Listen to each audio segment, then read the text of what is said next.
کیا کہتے ہیں یہ سایہ اور رات کی ٹھنڈک نہیں بلکہ چلچلاتی دھوپ میں انتظام کروں گا، تاکہ اگر کچھ نہ سمجھ میں آئے تو کم سے کم یہ تو سمجھ میں آئے کہ یہ کیسے کھڑے ہیں، یہ کیسے کھڑے ہیں۔ تو یہ میں آپ کے ذہنوں کو لے جا رہا تھا اس غدیر کے منظر کی طرف، لیکن آپ حضرات نے بہرحال توجہ سے سنا، اس کا آپ کا شکریہ ہے۔ سبحان اللہ محمد والے محمد۔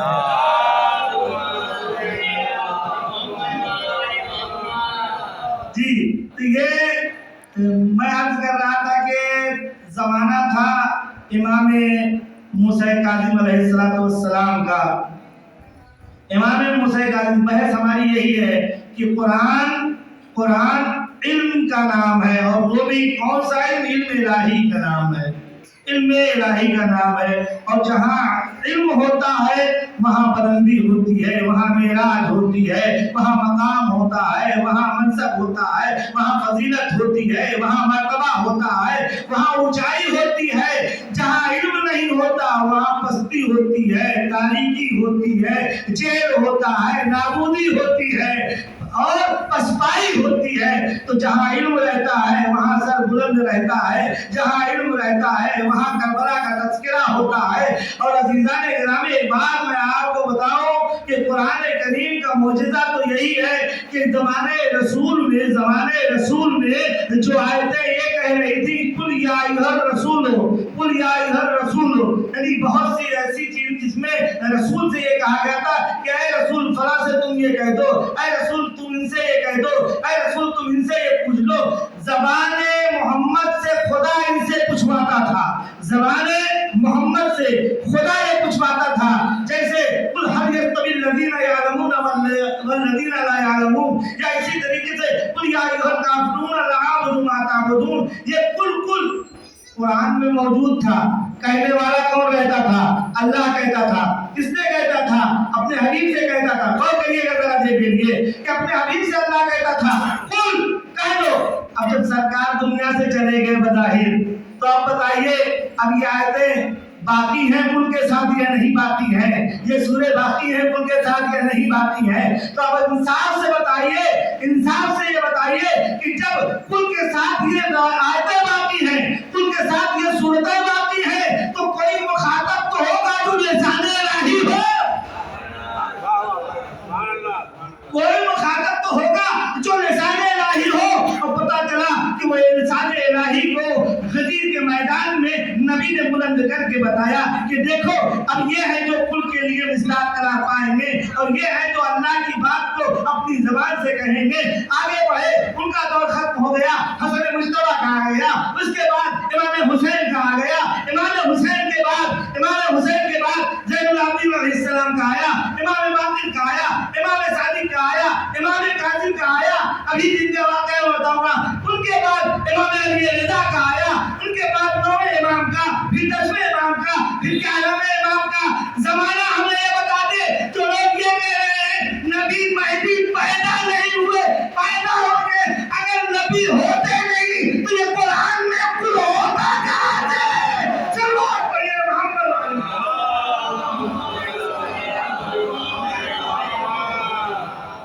یہ کہاں سے ہوتا؟ یہ ہونا اس بات کی دلیل ہے۔ اور اچھا کمال کی بات ہے، قرآن یہ کہہ رہا ہے قل هل يستوي الذين يعلمون والذين لا يعلمون، اے نبی کہو ان سے کہ عالم و جاہل برابر ہے؟ بتائیے ایسا عالم و جاہل برابر ہے؟ تو اب قبول سب کو کرنا پڑے گا، اس لیے کہ نبی کہہ رہے ہیں، اللہ کہہ رہا ہے کہ ان سے پوچھو عالم و جاہل برابر ہے۔ تو اب یہ دیکھنا پڑے گا کہ کتنی مرتبہ کون اعتراف کر رہا ہے، دیکھنا یہ پڑے گا کہ کتنی مرتبہ کون اعتراف کر رہا ہے۔ جو جتنی مرتبہ اپنی جہالت کا اعتراف کر لے اتنا ہی بڑا جاہل ہے۔ زمانے میں دیکھیے کسی نے 70 بار کہا کہ اگر علی نہ ہوتے تو ہمارا